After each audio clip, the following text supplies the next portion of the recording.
Okay. Fantastic. Hello, everyone. Welcome to the StopStutter Webcast. Thank you for taking your time to join us today. Whether you personally stutter or know someone who does, or are simply curious to learn more about speech and fluency, you have come to the right place. Today's session is called Rewiring the Brain for Fluency, a neuroscientist's perspective. And our goal is to address the stuttering problem and to help you understand truly what stuttering is, and most importantly, realize that lasting fluency is indeed achievable. All right. And I'm the living proof of that. My name is Pratusha Ravi. I'm a senior consultant at Ernst & Young, Düsseldorf, Germany, and I also serve as the director of stuttering therapy at StopStutter Inc. I lived with stuttering for over 20 years, and I met Coach Lee in the year 2017, and he helped me achieve fluency within just 2 months with this beautiful 1, 2, 3 punch, right? And since then, I've supported over 40 plus individuals achieve fluency. And that's about me. And let me introduce you to the other keynote speakers today. We have Bhav Jain. Bhav is an MD MBA candidate at Stanford University. Prior to this, he graduated from MIT with degrees in neuroscience and computer science. Additionally, he's a person who stopped stuttering using the neuroscience method. And in the future, he hopes to expand access to high quality medical care worldwide. So that's about Jane for you. And next we have Dong Lee. Dong is a certified stuttering specialist at StopStutter Inc. He holds degrees from Stanford University and works as a technology consultant with leading firms like Accenture, McKinsey, Ernst & Young, etc. And he lived with severe stuttering for over 30 years. And after joining the program, he unlearned the habit of stuttering and relearned the habit of fluency in just a few months. And last but not the least, we have Noah Sam. Noah is a singer-songwriter who has appeared in the show Voice Germany. He is also a social worker and serves as director of group practice at StopStutter Inc.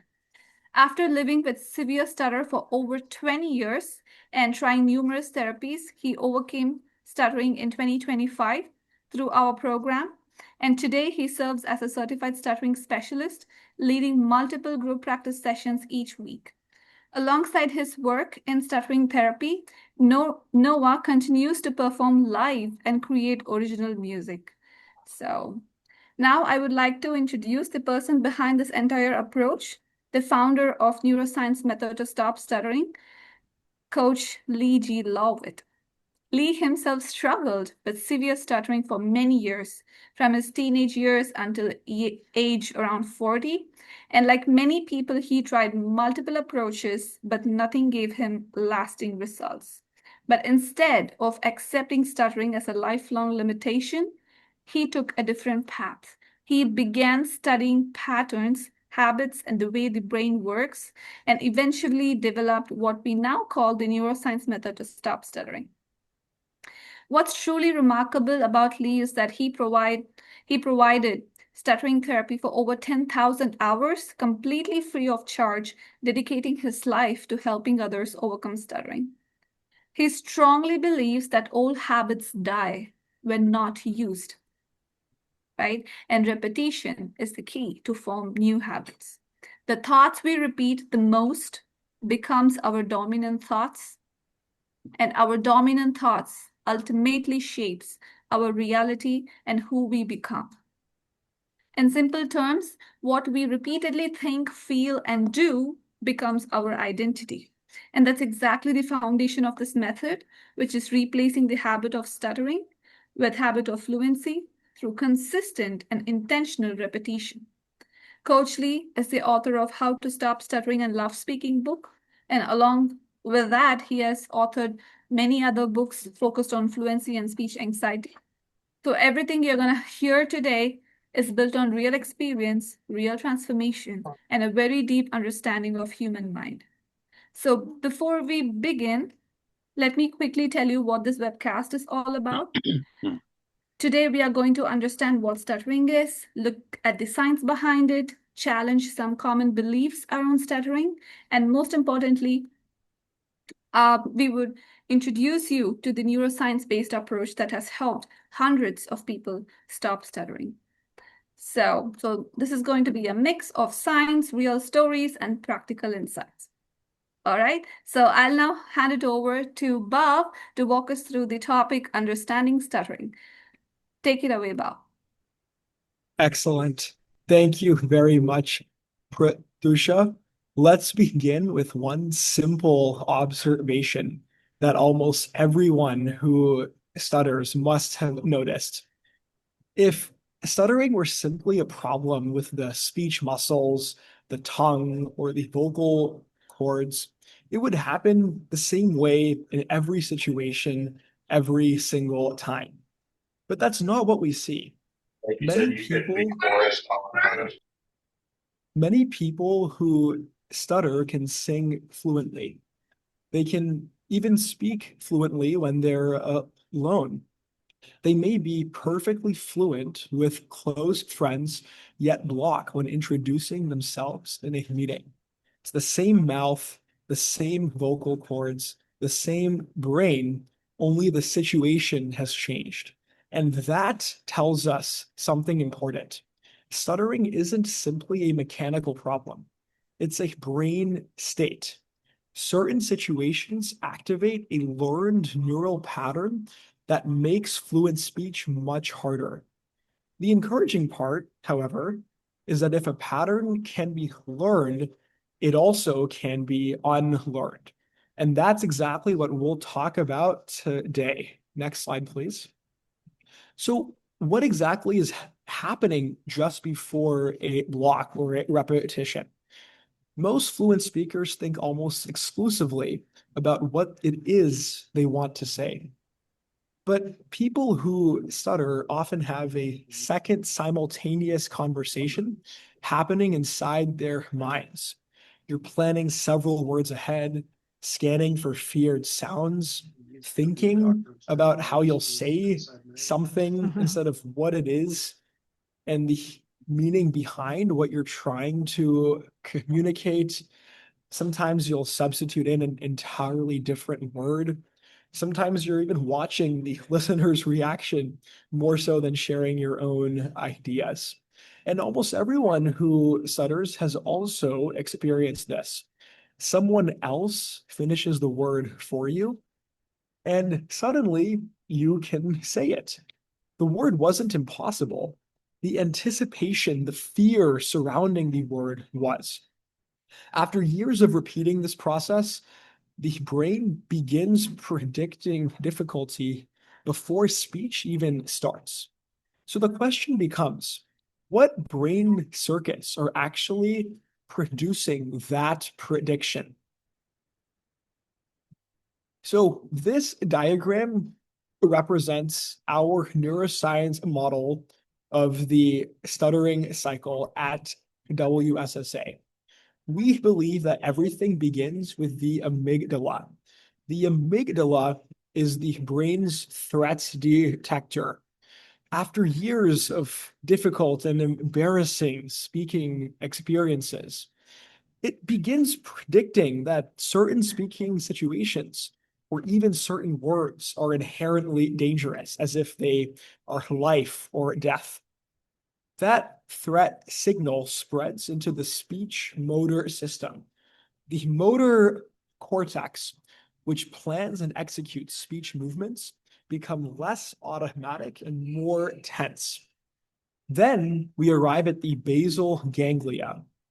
The basal ganglia help us initiate and sequence complex movements, including speech. Many researchers believe abnormalities in this timing system play an important role in neurodevelopmental stuttering. When speech initiation becomes unstable, the result may be anything from repetitions and prolongations to complete full-blown hard blocks. Finally, the hippocampus stores those experiences as memory. It remembers, hey, that word was difficult, or that meeting was embarrassing, or I usually stutter introducing myself. Those memories strengthen anticipation for the next conversation. And that's how the cycle perpetuates itself. Fear creates tension. Tension disrupts motor timing. The disruption creates a block. The block reinforces the memory, and the cycle repeats. So now the question becomes, if these are the circuits maintaining stuttering, how do we retrain them? All right, now we'll look at the iceberg. When someone stutters, what you notice from the outside is the block, the repetition, the held breath before a word. That's the part of stuttering that has a name, and that's the part most approaches try to fix. But the block is not where the stuttering lives. It is where stuttering surfaces. Underneath, the person is carrying something that a listener will never see. Shame about a sound that was supposed to come out clean. Fear of the next word, the next meeting, the next introduction. Avoidance. Trading the word you meant for the word you can't say. Isolation. And over time, a sense that this is who you are. Essentially, most of stuttering never reaches the listener. It stays inside the person. This is why the traditional approach hits a ceiling. If you only work on what shows, you're working on 10% of the problem. The other 90%, the part the person carries goes untouched. Address only what's visible and the weight stays. That's a problem that this method was built to solve. But before we get to the how, there's a prior question worth asking. Can that weight actually be moved? For most of modern history, the answer was no. Recently, that has changed. Now we will look at science is evolving. For most of modern history, the brain was considered permanent. And because the brain was considered permanent, stuttering was treated as permanent too. You manage it, you accept it, you do not change it. That assumption has been overturned. The last 30 years of neuroscience have shown the brain rewires itself across the entire lifespan.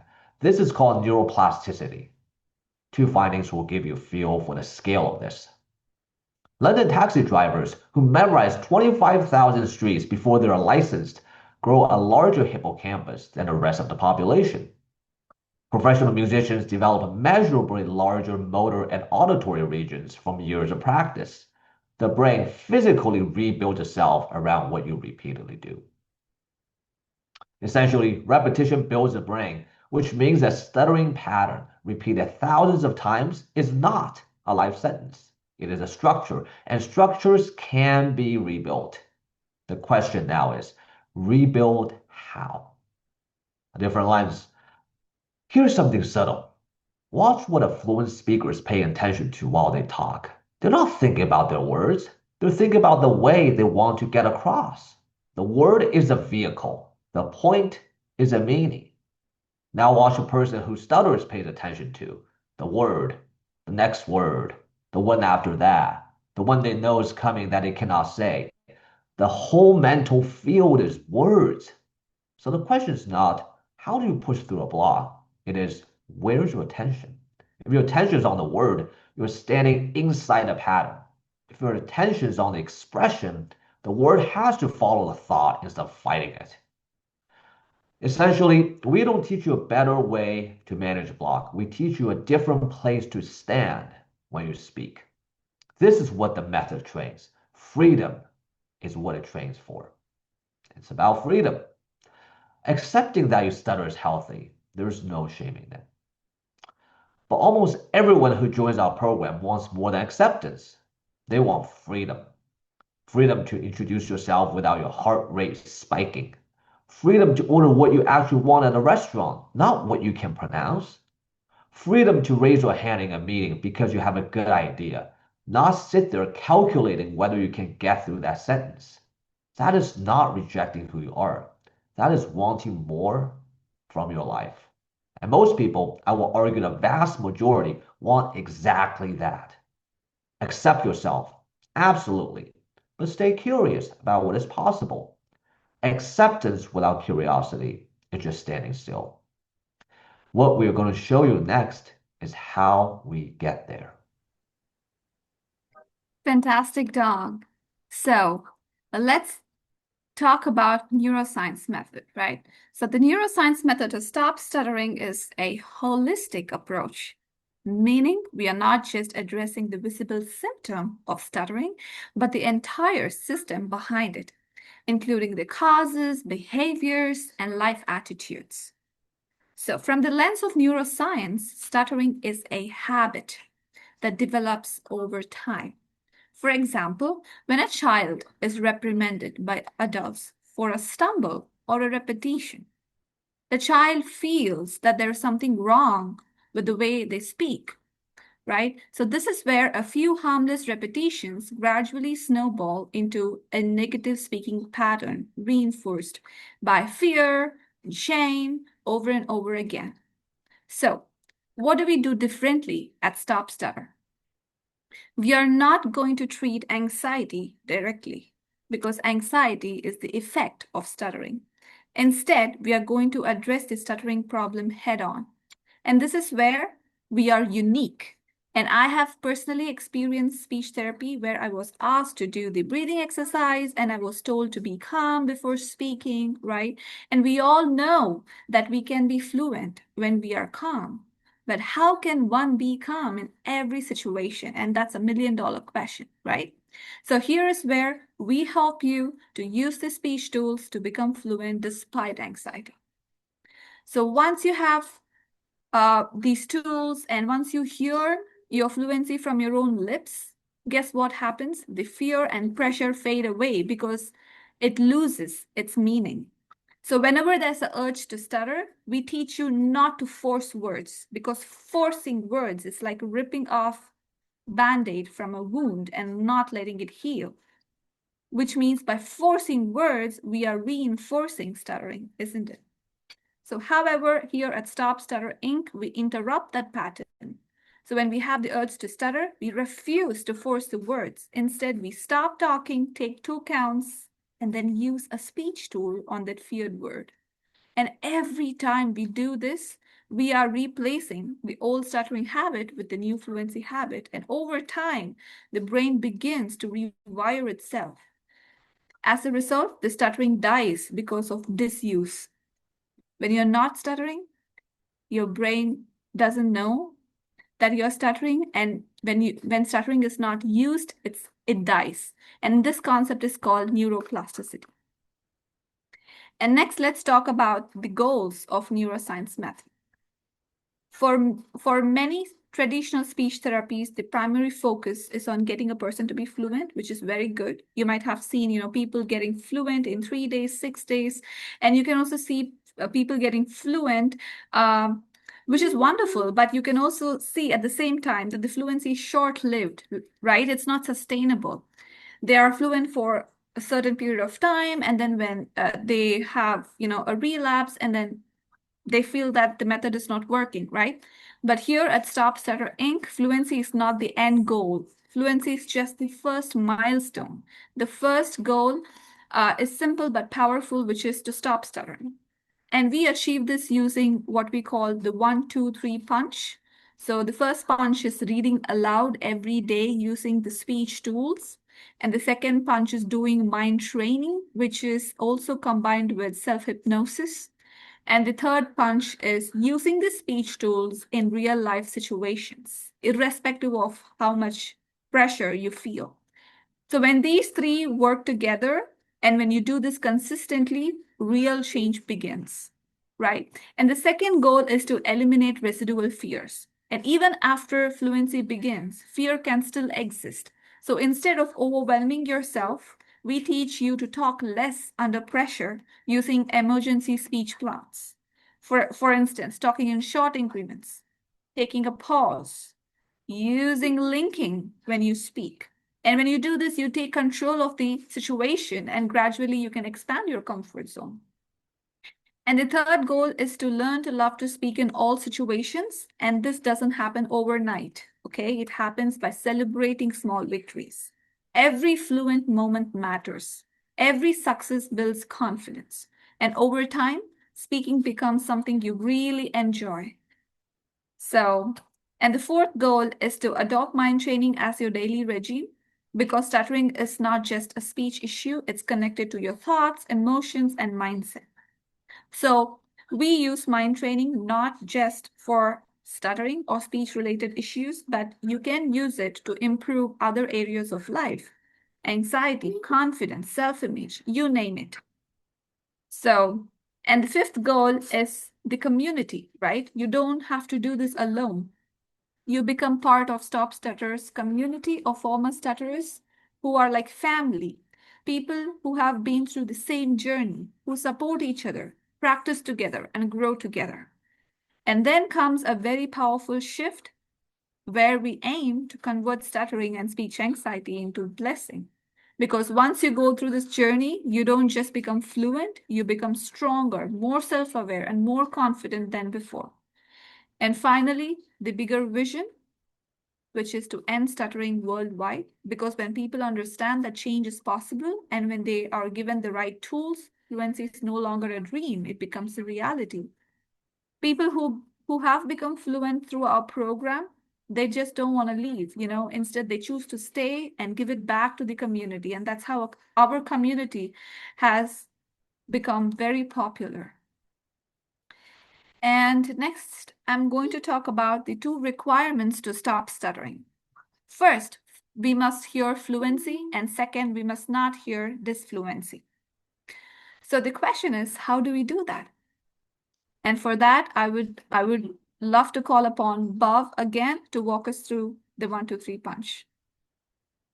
Great. Thanks again, Pratyusha. So exactly as Pratyusha was asking, how do we hear fluency and not hear disfluency?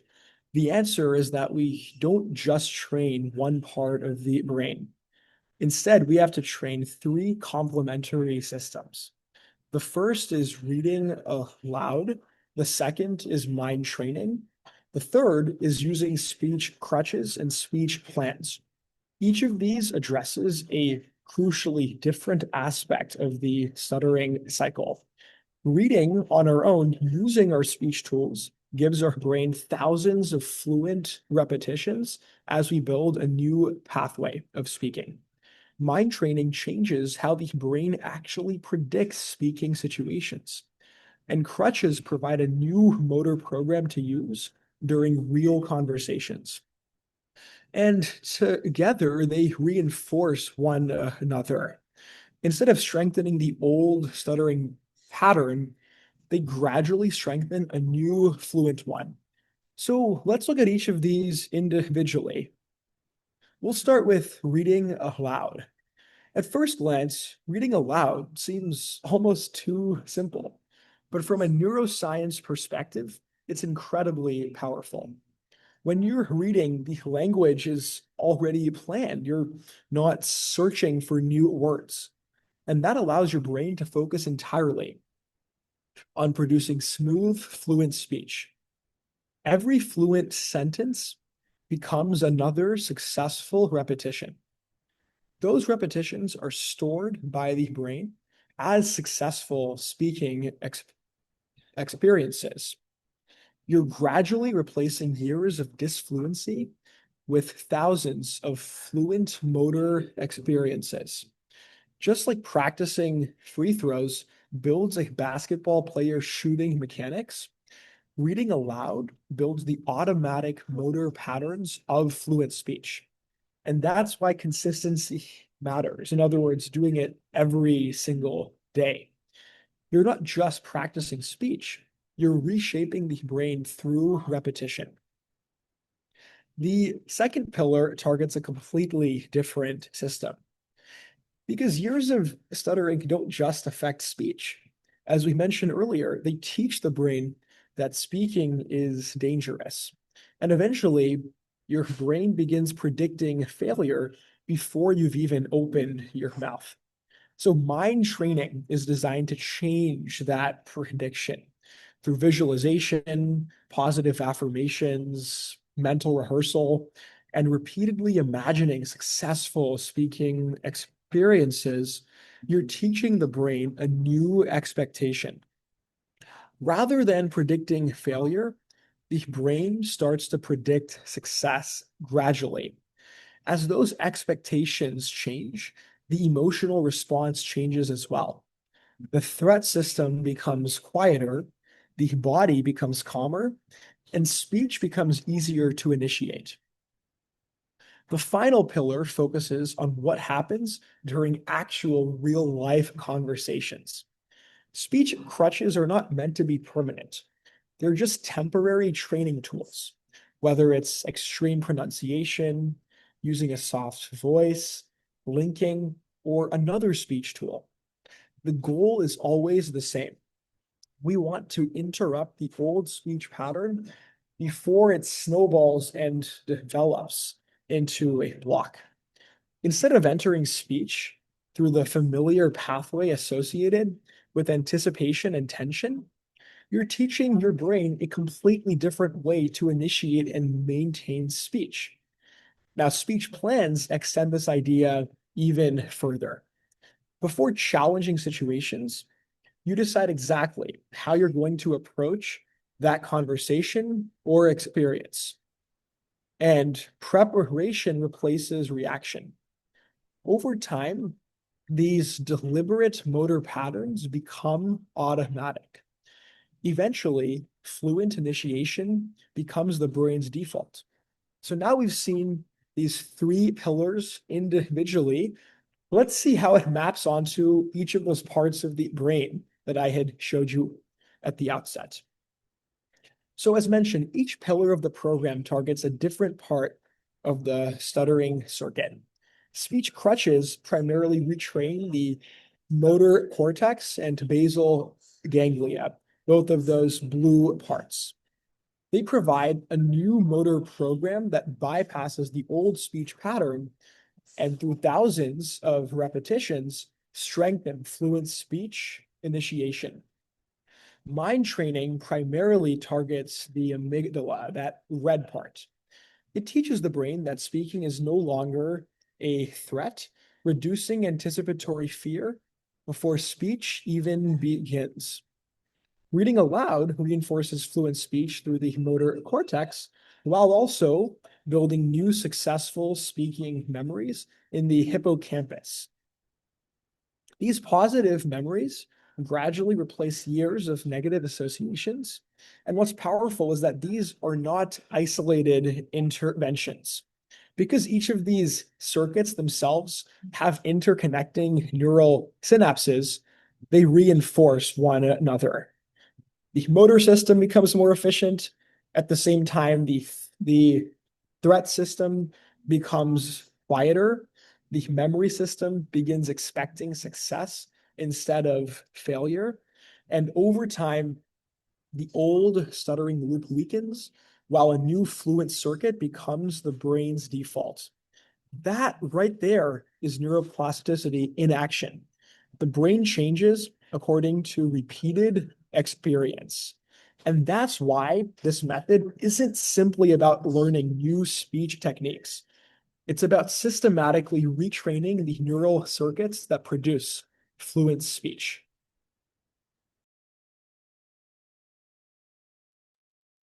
All right. Thank you so much, Bob. I'll talk about the ultimate goal to stop stuttering. First, we do not force words, like I said earlier, because forcing words will only strengthen the old stuttering habit.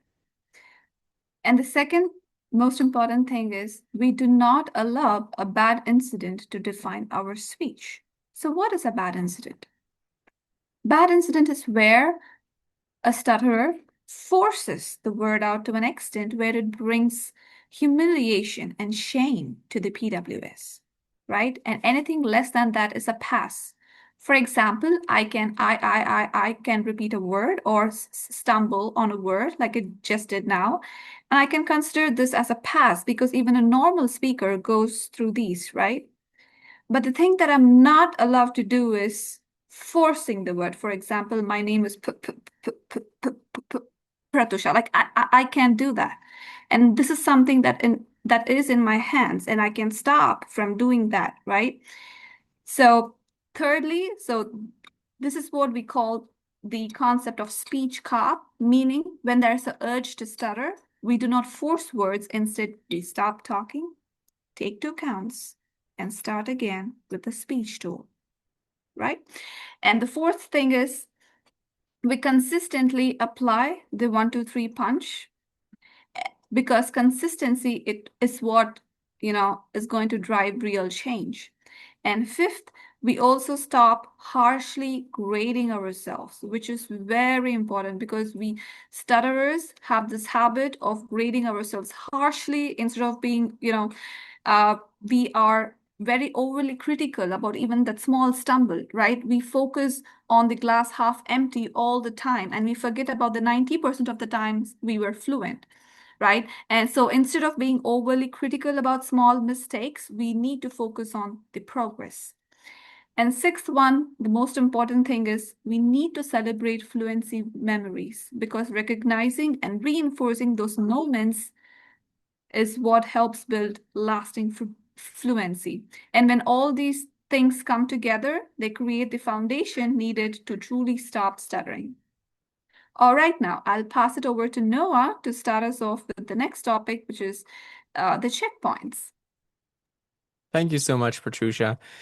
So, as you can see here, these are kind of the 3 different checkpoints in our journey. First, we stop stuttering. Then we eliminate residual fears by gradually expanding our comfort zone. Then we learn to love to speak in all situations. And then finally, adopt mind training treatments as a daily regimen. And that's when we can truly say that we have converted stuttering into a blessing in life. Let's now take a closer look at first base. To achieve first base, we must first stop stuttering, become a PWSS, a person who has stopped stuttering. This is done by consistent use of the 1, 2, 3 punch, as we have heard before.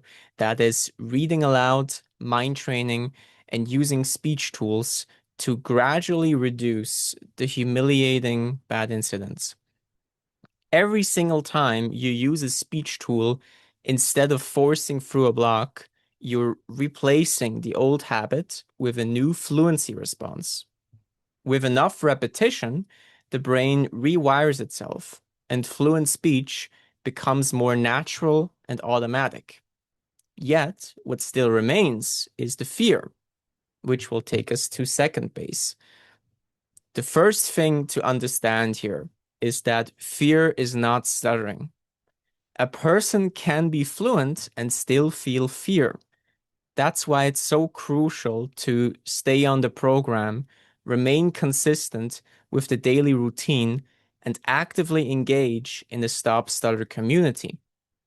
We reduce fear by gradually expanding our comfort zones one step at a time, using what we call the fluency ladder. At the bottom are your safest situations, maybe talking to family and friends. And as you move up, you slowly enter more and more challenging situations, such as social gatherings, speaking to strangers, phone calls, and eventually you reach the high pressure environments, like an interview or public speaking. Of course, these rungs are highly individual, can be very different for many people.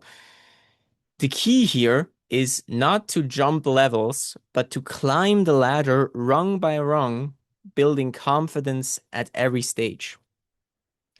Now, when we have reached the top of our fluency ladder, we can move on to third base, loving to speak. At this stage, the goal is not just fluency or even overcoming fear, but to truly feel comfortable and confident in all speaking situations. As coach often says, give me the mic. You need to feel like that. When you repeatedly speak using your speech tools, even while feeling fear or anxiety, your brain begins to realize that you can still be fluent under pressure. Over time, the situations that once felt threatening will start to feel safe. And as your confidence continues to grow, fear will gradually give way to comfort and eventually even enjoyment. Back to you, Patricia. Thank you so much, Noah. So let's see, why should you choose us? right? The biggest difference is that this program is run by people who have actually lived through stuttering and successfully overcome it. So everything we teach is practical, tested, and experience-driven. We don't stop at just helping you become fluent. We guide you beyond fluency to eliminate fear, build confidence, and ultimately help you enjoy speaking in all situations. We have hundreds of real success stories that prove this transformation is possible. What also makes this approach unique is the structured journey from breaking the stuttering cycle to climbing the fluency ladder and to becoming the best version of yourself. And most importantly, you're not alone in this process. You become part of a strong, supportive, and solution-driven community where you learn alongside people who are actively improving and succeeding. And this combination of proven method, real-life experience, structured growth, and continuous support is what makes our approach not just effective, but life-changing. All right, so let's talk about preventing relapses. The most unique feature about our program is that we address relapses. You may have seen programs that promise fluency in just a few days, and while people may experience short-term results, which is absolutely fantastic, right? But many programs don't address relapses, right? So that's the foundation, that's a long-term change that's missing. However, our neuroscience method is sustainable. We focus on preventing relapses by staying on the program until full fluency is achieved across all situations and consistently applying the 1, 2, 3 punch and gradually expanding your fluency zone using the fluency ladder. And we also emphasize setting clear milestones because progress needs to be structured and fluency needs to be measurable, right? So for example, if you ask me how I used to speak maybe 5 years ago, it was definitely lesser than how I speak right now. I feel that my fluency has improved exponentially through the years, right? So fluency definitely should be measurable. And I would like to highlight about one of the most important things called OASIS assessment. The OASIS is world's most highly recognized clinical assessment of stuttering's impact on the quality of life. OASIS stands for the overall assessment of speakers' experience of stuttering. It is a scientifically designed method. It's a fluency measurable tool that helps us understand how stuttering negatively impacts the overall quality of life, including people's reactions to stuttering, emotion, and daily communications, etc. And we typically administer this assessment at the beginning of the program when a person purchases the private stuttering therapy to establish a baseline.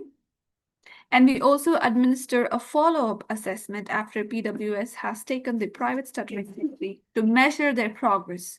And based on this progress, we are able to set goals for the PWS. So PWS means a person who stutters, and guide them in the areas where they truly need support and improvement. All right, so next let's talk about the community engagement. We truly believe that fluency is not the end goal. It is a lifelong journey of practice, growth, and self-development.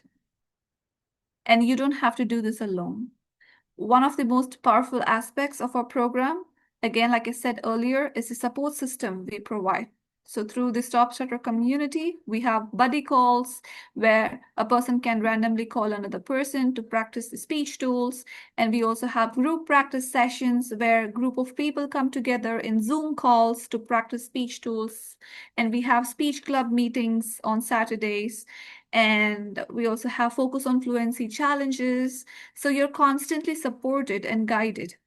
The goal is to create lasting change through strong solution-driven community, because when you have the right support around you, you are never alone in your journey. So next is viewing stuttering as a blessing in life, which is the end game. So this program is not just about helping you become fluent, it goes far beyond that. It helps you overcome fear, build confidence, and ultimately reach a point where you truly love speaking in all situations. And even beyond that, it gives you the opportunity to give back, to support, guide, and motivate others who are on the same journey. And that is when a powerful shift happens. You begin to see what once felt like a limitation was actually shaping you into a stronger and more self-aware person. And that's when you realize that stuttering was not just something to overcome, but it truly became a blessing in your life because it led you to growth, resilience, and better version of yourself. All right. Thank you. Now I'll pass the mic to Noah to walk us through the StopStutter app. Thank you, Patricia. Yeah, I'm gonna walk you through our mobile app, a portal containing the interactive modules that guide people who stutter from the early stages of the program to fluent speech. We'll begin with the daily practice section, one of the most important sections of the app, and one you should use every single day. As you've learned, stuttering is a combination of speech anxiety and a learned habit. Daily practice helps you reduce anxiety while replacing that habit with fluent speech. At the top of the page is your tracker, where you can monitor your fluent days and any humiliating incidents. Speech that would be noticeably difficult for a stranger to understand. Let's go over to our speech tools. These techniques help you say any word, anywhere, anytime, without having to struggle through it. They're divided into crutches and speech plans. Crutches are designed more for individual words, such as your name, age, or address, or any other word. Speech plans are used for sentences and conversations. As you master your speech plan, you'll rarely need crutches. Each tool includes explanations and examples. The more you practice, the more your brain will become accustomed to hearing fluent speech, allowing old speech habits to fade and new fluent habits to develop. Let's go to the next section, reading aloud. Your goal is to read aloud for at least 1 hour each and every day, speaking slowly, clearly, and with strong pronunciation. You can practice with selected materials, record yourself, and compare your reading to a model. This helps retrain your brain to expect fluent speech, making everyday conversations feel easier and more natural. Combined with the speech tools, reading aloud builds the confidence to speak freely in more situations. Finally, we address speech anxiety, the fears, insecurities, and negative thoughts that often accompany stuttering. This is where mind training becomes essential. Repeated thoughts create new neural pathways. By practicing positive affirmations focused on fluency and confidence, you can reshape your thinking and strengthen your subconscious belief in your fluent speech. Record your affirmations or repeat them aloud, especially in the morning and before sleep, when your mind is most receptive. Guided relaxation or hypnosis can further reinforce these positive changes and help accelerate your progress. Next, in our private stuttering therapy, you can work one-on-one with certified stuttering specialists, professionals who have personally overcome stuttering and truly understand the journey firsthand. In those therapy sessions, they will assess your speech, create a personalized plan, teach you how to use the speech tools effectively, and guide you step by step toward fluent and confident communication. Therapy is available in a variety of packages, and when combined with daily practice, it provides the fastest way to lasting progress. Now, one of the greatest strengths of this program is its supportive community, which leads me to our next resource, the weekly speech club meetings.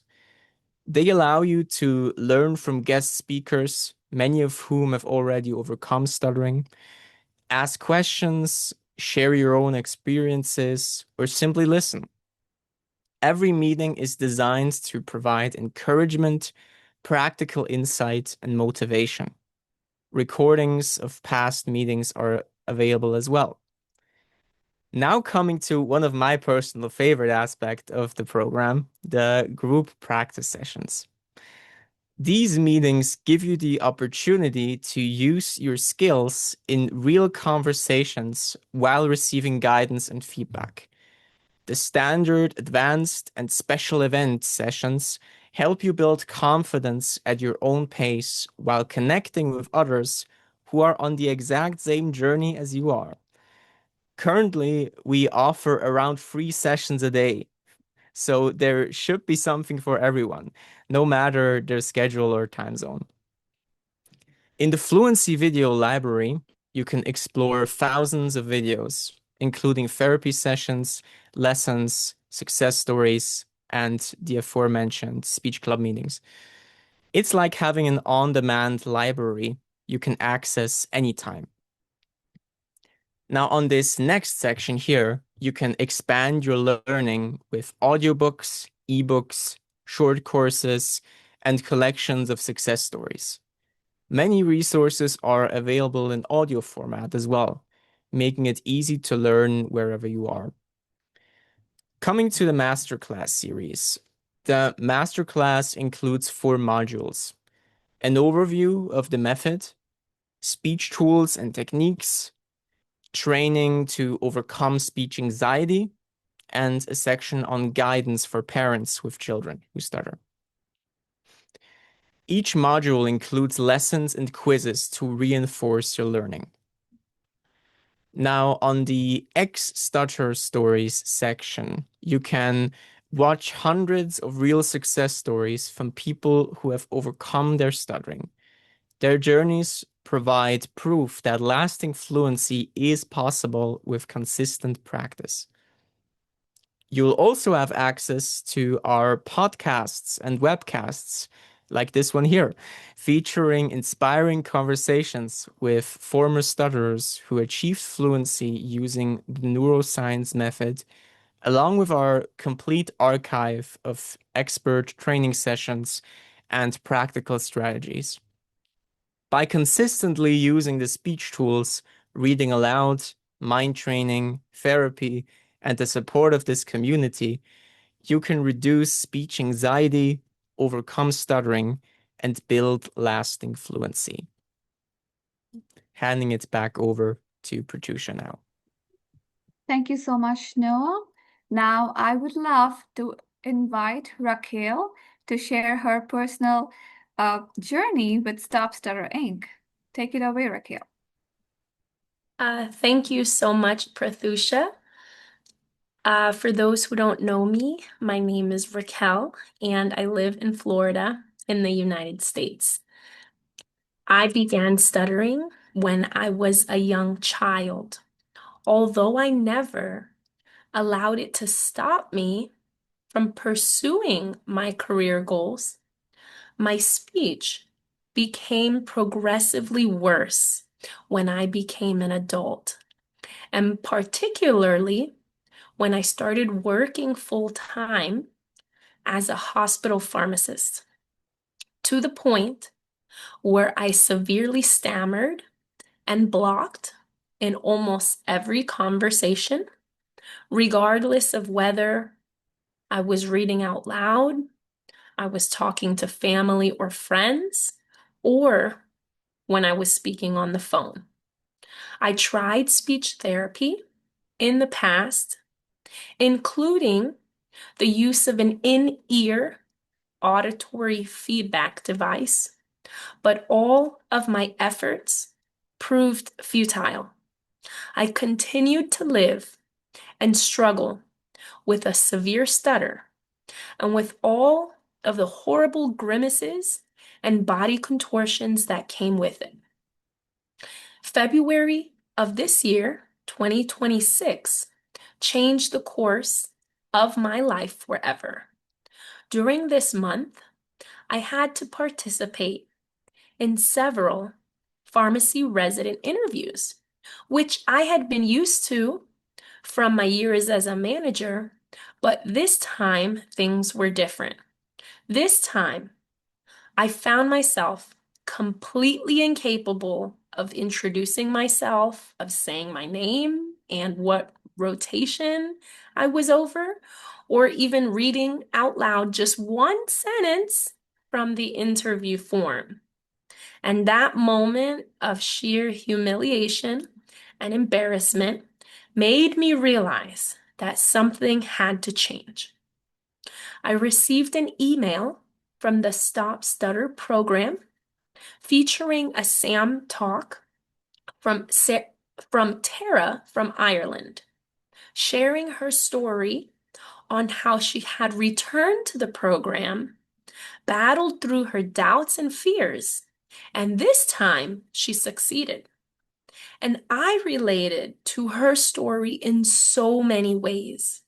And I thought, if she can do it, then why can't I? So I decided to follow suit. I had a consultation call with Danny. I joined a practice group session with Noah, and I returned to the program.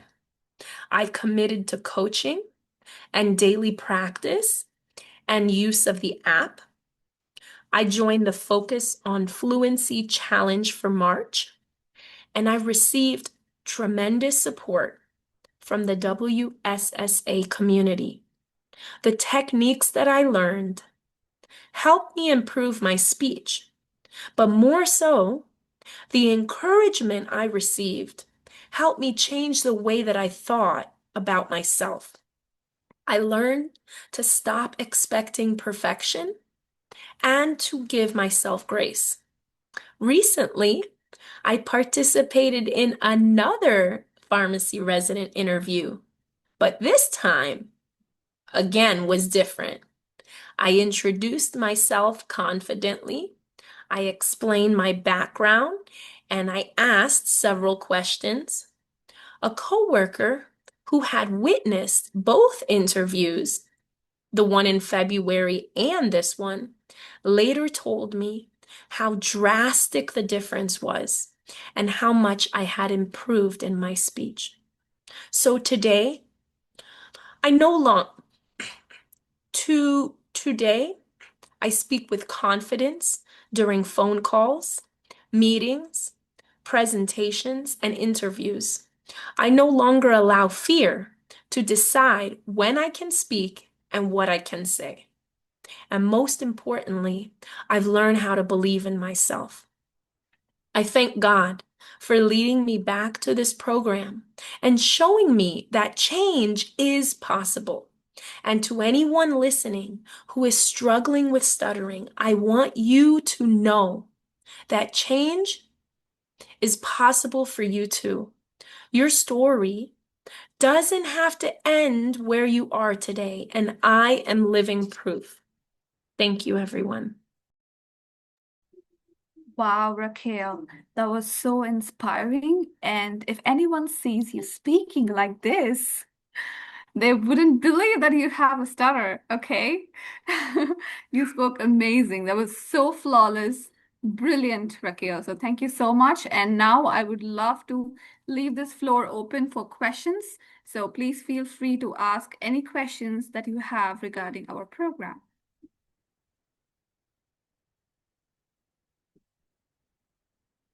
Yes, Morris.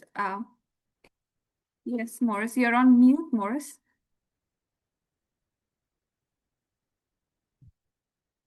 Yeah. Can you hear me now? Yes, yes, we can. Okay. My name is Morris Wilburn. I have stuttered all of my life and am now 73 years old.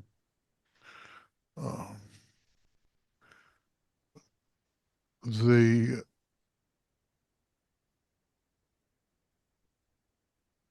varied enormously over the years. and I am entirely self-taught as to how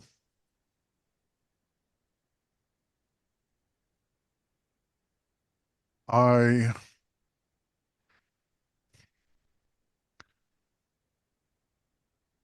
um, I do agree that the focus should be on fear and the presentation began with a focus on the parts of the brain that contain the oh,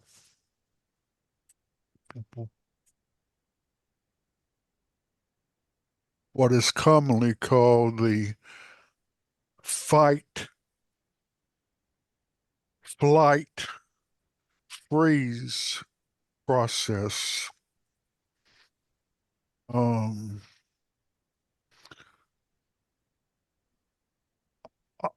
I see dealing with stuttering as gaining control of that process. In our case, the threat to which we are responding is how we will feel if we stutter. Does that perspective make sense to any of you? Absolutely, Morris. I think stuttering primarily gets reinforced because of how humiliated we feel right after that incident. So that is why we focus on stopping those humiliating incidents. Like I said earlier, it's okay to stumble or repeat a word, but it's not okay where you go to an extent where you force the word. And that's something that's in our hands, and we have absolute control over it. Like we don't have to like go on forcing. You know that when you force, you can stop. You can stop that, and then you can insert a crutch or a speech tool to overcome. For example, if I, in the past, I had stuttered on my name, and for most of the stutterers, their name is a huge challenge, right? They Oh, won't be able yes. to, introduce themselves. So in the past, when I had to introduce myself, especially when I joined my corporate world, I would say, hey, hello, everyone. My name is Ratusha Ravi. I just dropped the P and said Ratusha Ravi. And I had to do this for 2 consecutive months until I gained confidence on saying my name. And once the fear for my name went, I was able to say Pratusha Ravi without any problem. But until then, I had to use a crutch to say my name. So the crutches are temporary tools, right? You don't have to use it like throughout your life. You just have to use it until a point where the fear for the word goes away. Once the fear goes away, you can say that word without any problem, right? So age doesn't matter. Morris, you can start today with our program, and you can stop stuttering maybe in the next few months. And we have proof for that. We have Paul, for instance, in our program, and he is 60 plus years. And we also have Ron from our program. He's not here, but he's 90 plus years. So with neuroplasticity, age is just a number. If you can follow this, systematic approach of 1, 2, 3 punch, you can stop stuttering in just few months. Well, actually, I am at a different stage in my life. As a general rule, people our age do not care what other people think of us. And so I don't care if I stutter or not. I'm just here because I'm curious. Absolutely, right? So, it's okay, right? It's just that you don't have to, go with this, but absolutely accepting ourselves the way we are, it takes strength. It takes absolute strength. And, I think we can see that a lot from you, Morris. So you're absolutely an inspiration. So thank you. Thank you. All right. So I think Philip had a question. Philip, Yeah, I just want to bring up some point, just to let you yes, know, I'm a speech pathologist. great. So I'm retired now, but I've been doing this for about 45, 50 years. And so I came across neuroplasticity and metacognition due to the fact of overcoming a learning disability. So what I discovered for myself, I call myself, I have a stuttering brain. So it's wired differently than a fluent brain. So I looked at the fact is that what does a fluent person do that I don't do? We have the same physiology. Why why don't they stutter and I stutter? So the thing is that I know you mentioned about motor planning. My issue with motor planning is that every stutterer I've ever worked with, if I told them not to use any voice, just mouth the word, you would think they would still stutter because if you're considering it a motor planning issue. But I've never had any stutterer turning off their voice who ever stuttered. So to me, it wasn't a motor planning. It was like, what does a fluent person do? The same reason that a person doesn't stutter when they sing is the same reason why a fluent person doesn't stutter. You have consistent airflow, So this is how I discovered. This is how I became fluent, And so with the way I did it is that I use the actual neuroplasticity. So there's no such thing as a relapse. I can't have a relapse because my brain has actually been rewired.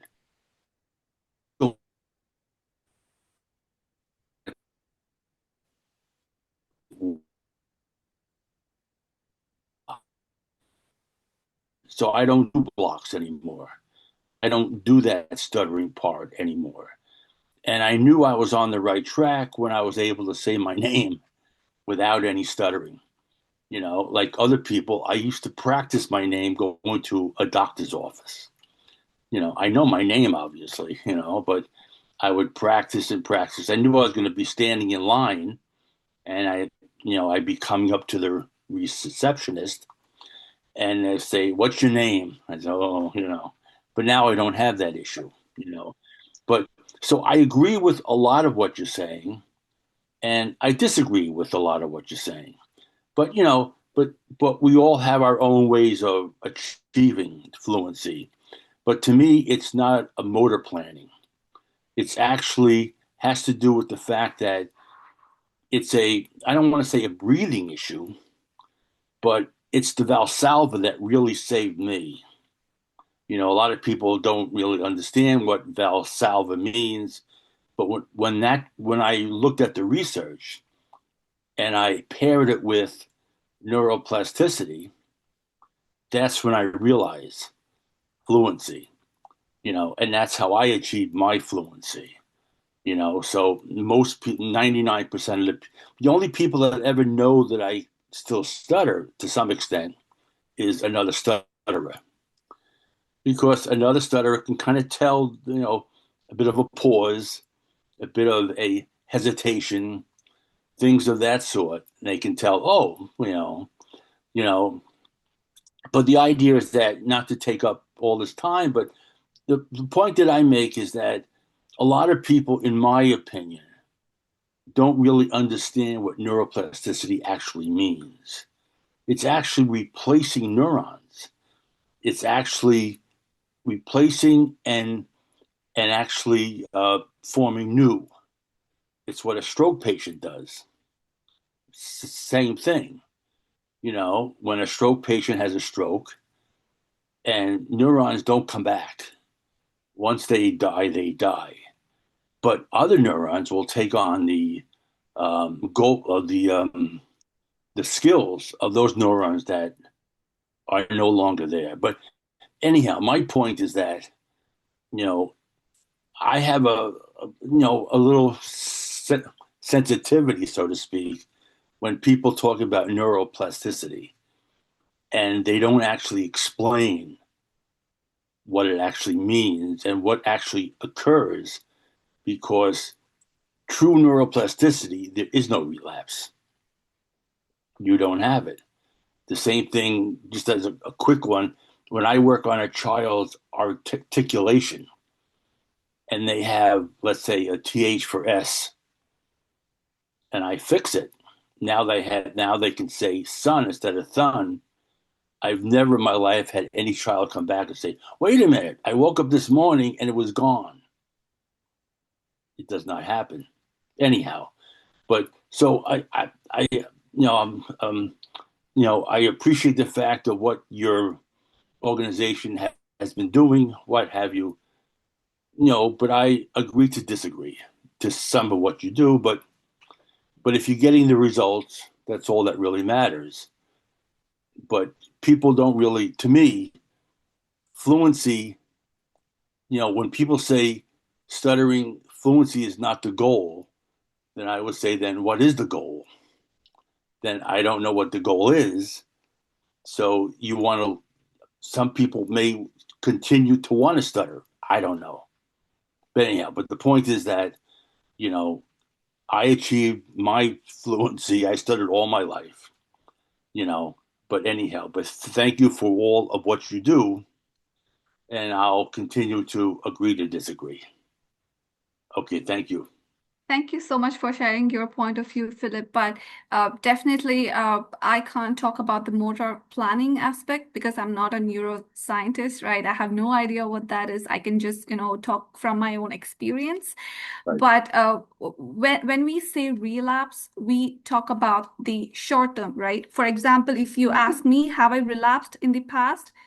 After I stopped stuttering in 2 months, maybe I relapsed once after 6 months, but after that, till today, I haven't relapsed. And it's almost 10 years with this program, right? So I think we talk about relapse only when we are getting to the point of neuroplasticity where the rewiring hasn't happened yet, but you're still in the process of, replacing that stuttering habit with fluency habit. And obviously, as you know, neuroplasticity doesn't happen overnight, right? So it happens, it's a process. But once that process of rewiring happens, then there is no relapse. For instance, I'm an example, right? So definitely regarding motor pattern planning, I think that's something Bhav can give insights on, but I think right now he's not there. He's off the call. But yeah, that's a great point. We can, talk about to get more insights on what exactly that is, right? So great job for bringing that up in this call. Yeah. And thank you so much for being a part of this and, sharing your views. It really helps for us to, Well, thank even you. get better. Well, Yeah. thank you for what you do, but I just get, after having researched for, over 25 years on how the brain learns so that I could overcome my learning disability, because otherwise I would never have become a speech pathologist, because I was about to flunk out of school because I didn't know how to learn. And then I taught myself about this and that. But the point I make is that a lot of people talk about neuroplasticity, but I don't think they actually understand what it actually means. It's actually rewiring the brain. Right. The brain actually, if you had a special camera that you could look into the brain, you'd actually see a change that actually occurred, But anywho, so that's my little shtick, so to speak, because every time I hear that neuroplasticity, I go onto that site and say, well, okay, but after having done this for so many years and having developed a learning program that guarantees success to overcome a learning disability. I only guarantee it only because I'm able to communicate directly with the brain. I know it sounds kind of like a magic thing, but it's not. Once you understand how to work directly with the brain, it's amazing what the brain can do. And basically, that's what you do. Otherwise, you wouldn't have the success. But I just want people to understand what actually happens. And that's why they become fluent. They don't become fluent because of a crutch or a technique or a strategy. Those techniques and strategies are actually rewiring the brain, which then becomes automatic. And you no longer have to think about it. Yes, absolutely. I think you just, said it on point.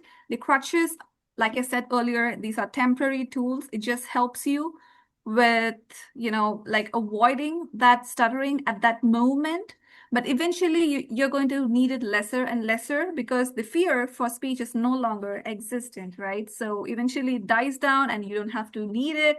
And all you have, so when you speak, instead of thinking about words like you did while you stuttered, now you focus on emotions. With what emotions do I speak? With what expressiveness should I speak with you, right? So I'm using my body language, facial expression, not consciously. Now it has become a subconscious reaction of my speech, right? So these are the things that you slowly learn once the brain rewires and these becomes automatic.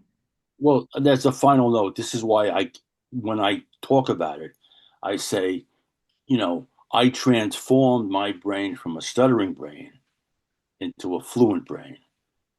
And people say, well, what does that mean? Well, it just means that, I now have literally rewired my brain. I retrained my brain because I taught my brain.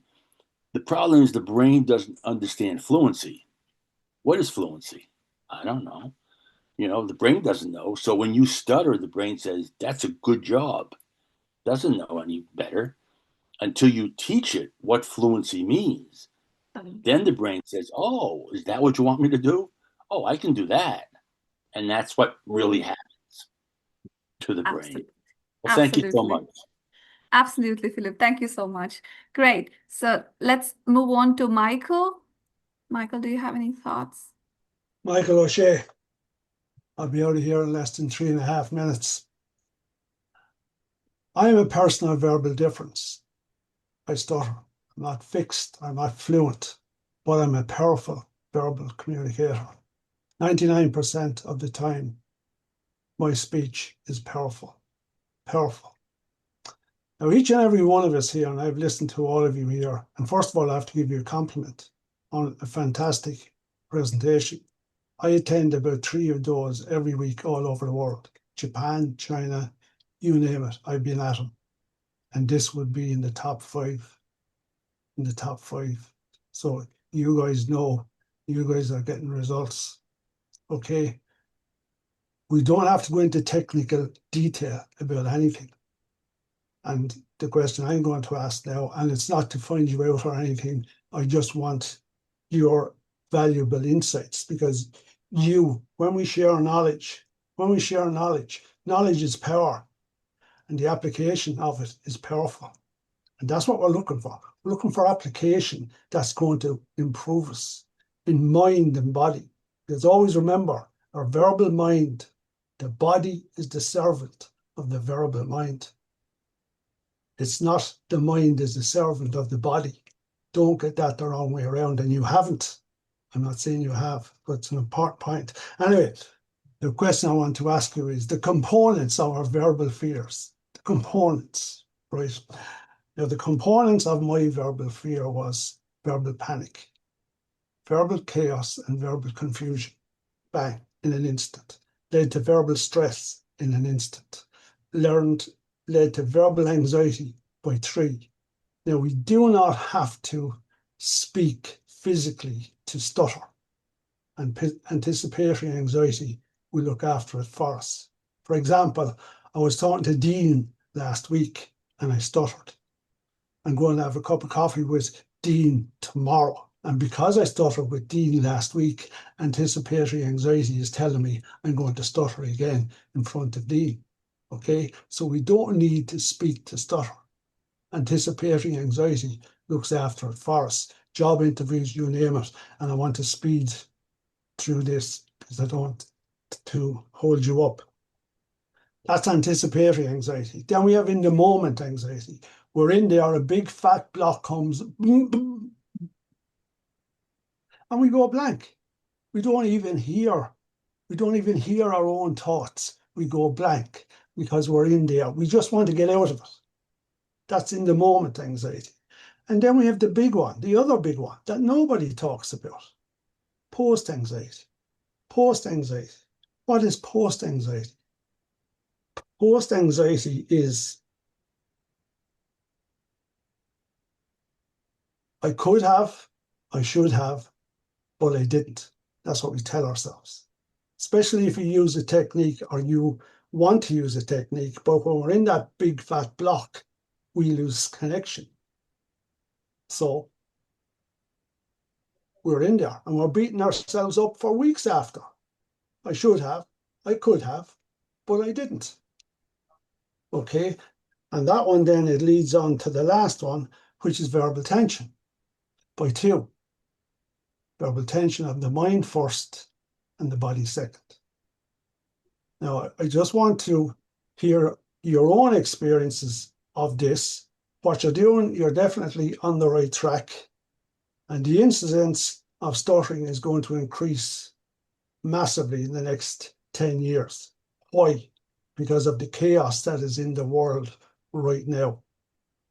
The world has become the most anxious place in history, and it has nothing to do with stuttering, but it will result in people who will develop stuttering through anxiety of their world experiences. For example, the Vietnam War. How many American soldiers came home from the Vietnam War and developed stuttering? Post-traumatic stress. Look at the stress and anxiety people are going through right now, but you're on the right path. So just your thoughts on that, and that's it. Simple. Michael O'Shea. Great. Great, Michael O'Shea. So with regards to when the block happens, right? Nothing comes to your mind. You just wanted to get through the block. So that was your statement, right? So we train by beginning of speech using a speech plan. For example, under extreme pressure, your mind is planning words because that's the default action, right? The mind plans words under pressure, and we have trained it that way all these while. So when that happens, so it takes 4 things for a person to stutter. Coach Lee always says when you hesitate, when you think a word, when you fear, and when you force it. When you do all 4 things together, you stutter, right? So even when you plan words, if you can apply the crutches successfully on that word, for example, speaking in short increments, using the sound launched way of linking while saying the words, just the way I'm doing right now, and inserting a 2 to 3 second stop after every increment. The anxiety after a few sentences will eventually drop down because of your controlled speech. And since your mind didn't hear you stuttering, the confidence will slowly start to surface. And that gives, the energy to use the speech plan more freely, right? And it's so important to practice this under pressure. And even if you just block or force a word here and there, it's still okay. But don't beat yourself up for it. Don't be harsh on yourself. Forgive yourself, right? Forgive yourself. And when this happens next time, again, try. So speech plans are not something that you use only under pressure. You use it even in your stutter-free zones, because only then it becomes automatic, right? And you have to use these speech plans, especially when you don't need them. For example, talking to Noah is very comfortable for me, right? But even when talking to Noah, if I make it a point to use the speech plan, then under pressure, I don't have to like consciously think about it because I've been practicing it all this while that it becomes automatic, right? Yeah, yeah. I would agree with you in the speech plan, but have you ever experienced a speech block where it brought you to the point of passing out?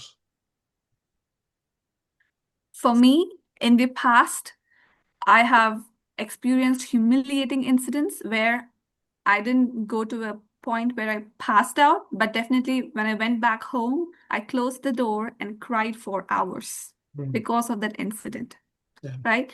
So it kind of mentally affects people, right? Yeah, but the point I'm making here is that we lose connection at that point in time. Now, what you're saying, I would agree, and it takes practice. It takes practice because you have to practice to get yourself to that point where you are in control of it, where you're managing that anxiety in that moment. That's all I'm saying. And just to finish, Noah made a very, very important point earlier on today. It was an excellent point. When we are working our way out of stuttering, we learned our way in. We learned our way in. How did we learn our way in? Because our brain wanted to keep us safe.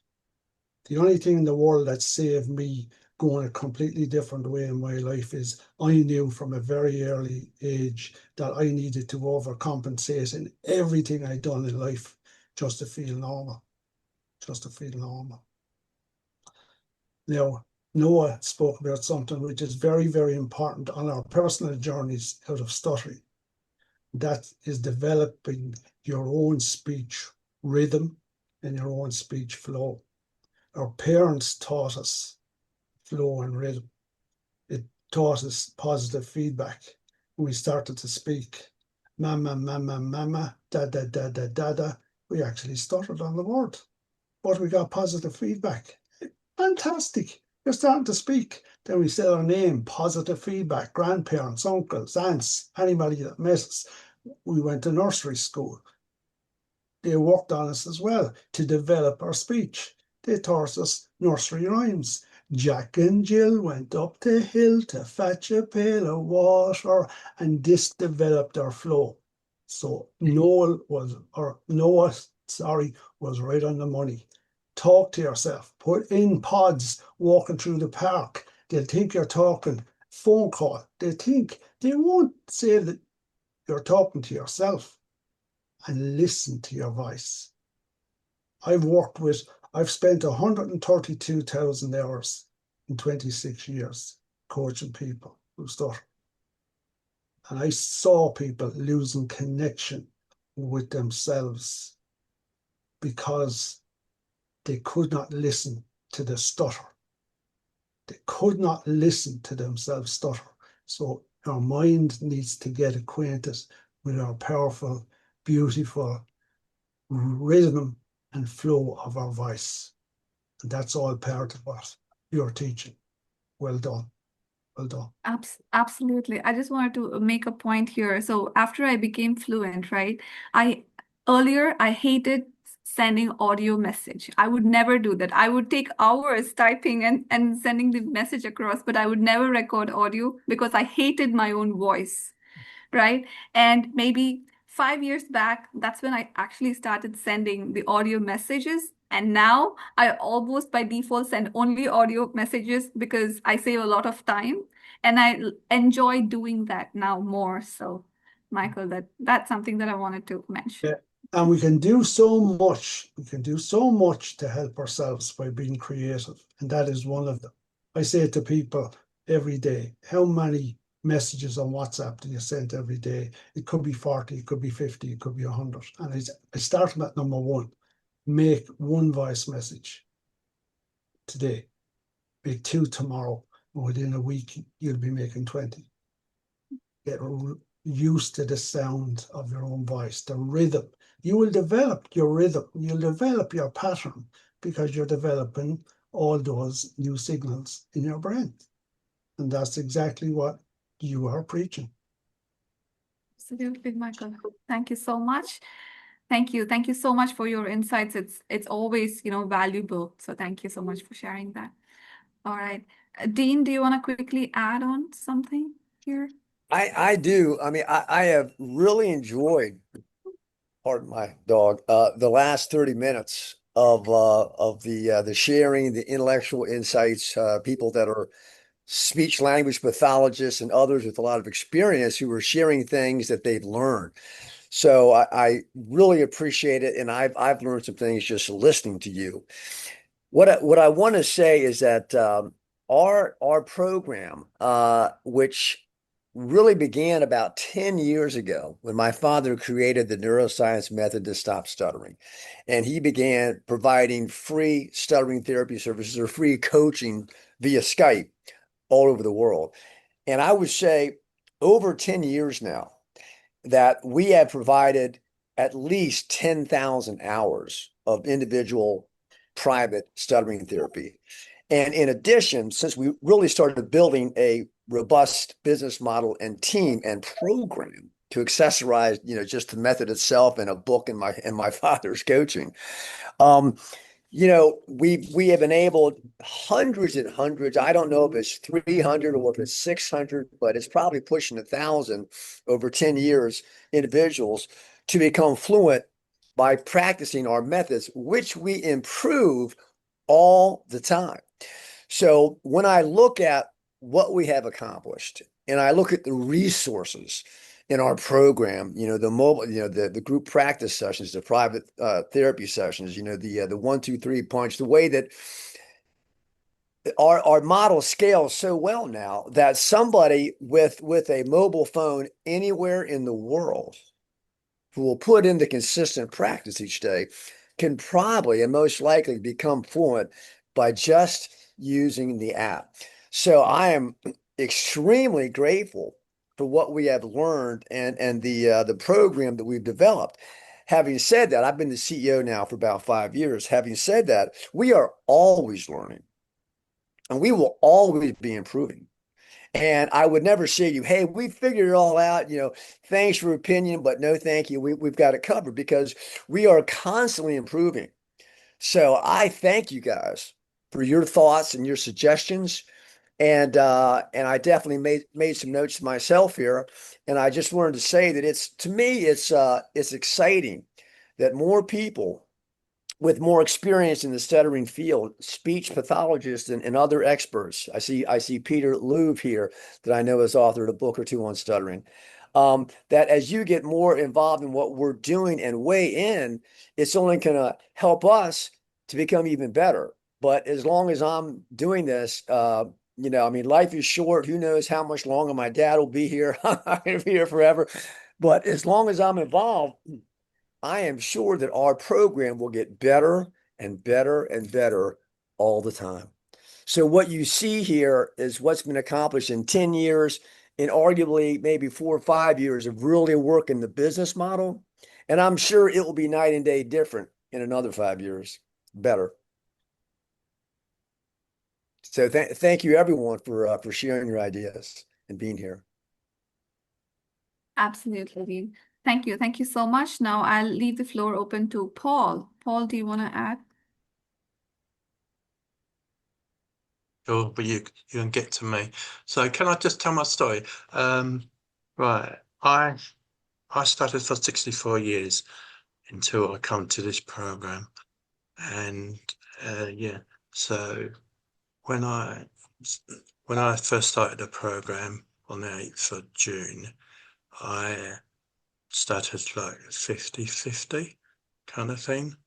So this program has taught me so much in such a short space of time, because when I started program on the 8th of June, then I stopped stuttering on the 13th of June. That's 5 days, and I haven't stuttered since. So yes, on about the voice message as well. Before I come on this program, I never ever sent one. So Tara got me to send one, then more and more also, I suffer from ADHD and learning difficulties as well. So this program has helped me with my ADHD. It's helped me with that and my learning difficulties as well. So it's not just helping my stomach, it's helping my ADHD and other things as well. Yes, so yeah. And what else I want to say? Yeah, so I've just started. I put myself into really high situations all the time now. Like on Thursday, I went to a Toastmasters meal. It wasn't an actual Toastmaster meeting, but it was a meal. There was 30 people there, and I talked to maybe 6 or 7 people there, and one who has a stammer as well. So just a quick, because it was so noisy, it was really hard to talk to people, but I talked to people there. Then next week, next Thursday, I'll be going to the Toastmaster meeting.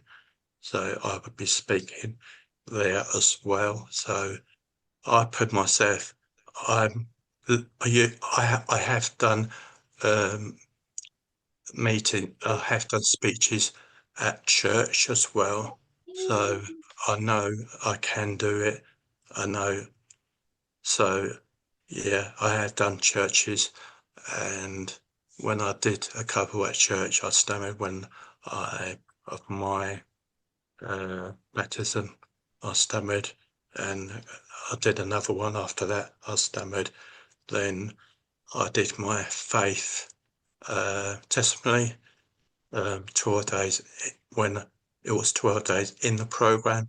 I didn't stammer at all on that one, so it does work, and I put a lot of effort into all I do, because I do the 1, 2, 3 punch, reading aloud an hour or two. Then I do maybe 8 to 10 Zoom sessions a week. So yeah, I just want to let people know it works, and I've become fluent within 35 days. So that's pretty quick for some people, for me. And yeah, okay. Good. Yeah. And Thank you. sorry, also, I know Maurice and Michael, I'm glad they're here as well. I do a Facebook page with them sometimes outside of this group. So I'm just glad they come today as well. Great, Paul. It's really wonderful to hear you speak with a lot of, passion, enthusiasm. Thank you so much. And yeah, let's move on to Peter now. Peter, the floor is yours. Hi. Hi. I first want to say congratulations. I think this was an excellent presentation. I think it's probably the best presentation of this kind about stuttering which I have personally seen and experienced. Your ideas are very similar to mine. As far as I know, I've been involved with stuttering for decades. Yeah, so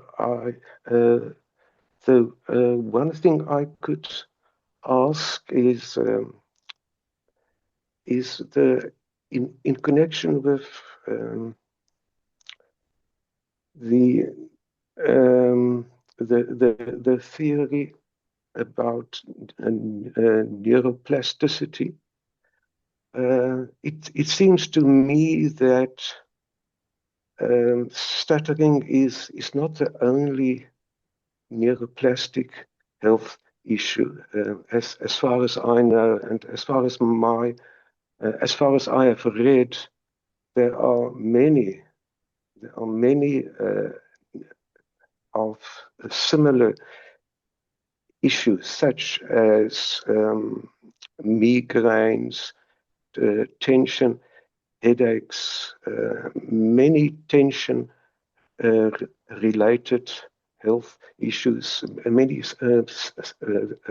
various skin issues, and I've just wondered if you are also interested in those other neuroplastic health issues, and because I think we could learn from how people who suffer from those other issues handle their problems. Because in my own experience, I've had many problems with lower back pain for some years. Then, fortunately, I became aware of the mind-body ideas on various chronic pains. And with well, it took me a few months, but my lower back pains have diminished considerably, and I mean I'm now 76 and I have no more back pain. I've had other mind-body issues, stuttering, of course, one of them, back pain. I've had some skin issues. I've had various things throughout my life, and about all of them have been fixed by means of mind-body treatments. I've learned so much about those issues in dealing with my own speech. So I can just mention that you people might also be interested in learning more about how other people deal with their other mind-body problems. Absolutely, Peter. I think this is something that we would also love to explore, right? But I think this is already a part of our milestones, right? So if the first milestone is that we should stop stuttering, and the second milestone is to eliminate the fears, and the third milestone is loving to speak in all situations, and the fourth one is what addresses what you just said. The fourth milestone is adopting mind training as a daily regime, right? Where we focus not only on the speech related aspects, but then we focus on other issues in our lives. It could be a health related issue. It could be anger issue. It could be, low self-image issue, right? So any problem in life can be, reversed through mind training. And I've personally heard Coach Lee say that he has alleviated certain sicknesses in his life just by doing hypnosis and mind training. I mean, the affirmations, right? So I think if Coach Lee was here, he would have probably provided a lot more insights on this, Peter. But yeah, I just wanted to share these information that yes, we do have an aspect in our program where we upgrade our affirmations to address other problems in our life. Dean, do you want to comment on that? Yeah, I want to say, Peter, if you'd be kind enough to provide your email address in the chat here, we would love to follow up with you for maybe some additional discussions, communications, if that's all right with you. Yeah, sure. Thank you. Right. So I'm just waiting for Peter to enter the email address so that I can save it, and after that we can wrap up this session. Yeah, that's what I was okay. Where do I remove that hand. That is, yeah. Okay. Just while we have a moment, I've listened to a few of your presentations with other organizations, and this is only a bit of advice. Don't be getting dragged into arguments with other organizations. Stay on topic. Stay on topic. There's 80 Yeah. there's 80 million people in the world who stutter. 30 million of those will never get help and support with stuttering. So you're left with 50 million. Just imagine if 50 million approached you tomorrow morning. Would you be able to handle it? No, you wouldn't. Yeah, we get a ton of criticism, as you may suspect, because the world is skeptical. Yeah. The world still believes what they've heard for Not saying that. I'm not saying 1,000 years. Yeah. Stuttering's incurable. So we started saying, oh, we can help you stop. And they right away think point is, scamming. my point is, you have such a good product. You're such a good organization. You don't need to do that. You don't need. Well, the great thing, Michael, is everybody involved in this love what they're doing. They have a passion for it because they're all ex-stutterers. Yeah. But I'm the only one who hasn't lived through that pain to come out the other side. And everybody who's doing this, they're paying it forward. They want to help other people do what they did. Yeah, but the word that's getting you into trouble, and there's only one word that's getting you into trouble. Fluency. Huh? The word is fluency. That's the word that's getting you into trouble. Well, we do have it defined. I don't know if you noticed on the website, it's defined on the homepage. And I think it says we define fluency as speaking comfortably in all situations or something like that. But we do have it defined. But I hear what you're saying though. Maybe we should not. I don't know. No, because if you don't mention that word, you're not going to be dragged into arguments. Because the argument is that there's 99% of the stuttering world don't believe in the word. Fluency is only a description of something. Yeah. I haven't a clue what fluency is. I never experienced it. It's only a word. But if you replace it with, I'm a powerful verbal communicator, because the difference it makes. If you had it on a sign, we can make you a powerful verbal communicator. I agree. Avoid the word fluency the moment that a person who stutters hears that, they're going to think this is a scam. Yeah, because you're up against scammers.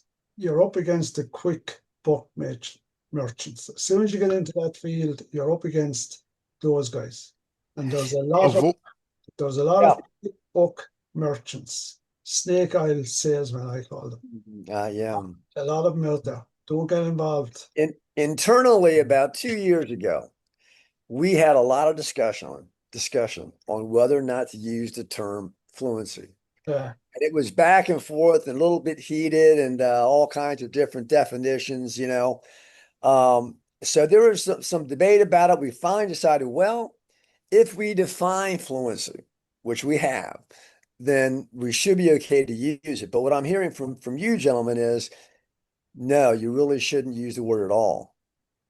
That's what you're saying. I strongly agree. Do not use that word. Whenever a person who stutters hears someone claim that they can make you fluent, the first thing they think in their mind, this is a scam, and they will not hear anything that you say thereafter. It does not matter how true it is, they will not hear you. Morris, how about the term stopped stuttering? That's the term that my father started off with. That's the term he's always liked. No? I say that our goal should be to speak with less emotional anxiety and less physical tension. If I can say one thing, yeah, Sure. if I can just say one thing, I don't know if I'm online or not. Yeah. But the word that should not be used, which is what Martin Schwartz used in his book, Stuttering Cured. Oh, he never said That- cured. Never, right. ever. So No, no. that's the word that should not be used, Right. but we should be using the word fluency, because what happens is that you need to have someone who understands there is a light at the end of the tunnel. There is. I never thought. There was a period of time I thought I'd have to stutter for the rest of my life. Yeah, you're totally fluent. Yeah. You know, until I reached the point where, wait a minute, when I did all my research for my learning disability, I said maybe I can also have deal with my stuttering, which I did because I realized my wiring is different than someone who is fluent. So I call it a stuttering brain. So what I did is that what is a fluent brain? And it just means that, I changed the way I breathe, I changed the way I speak. But the point is that I don't say I have a cure, you know. What I Yeah. say is that I am now fluent. Yeah. I now have a fluent brain, which it has transformed me, which allows me to now communicate and not have the fear of speaking and so on.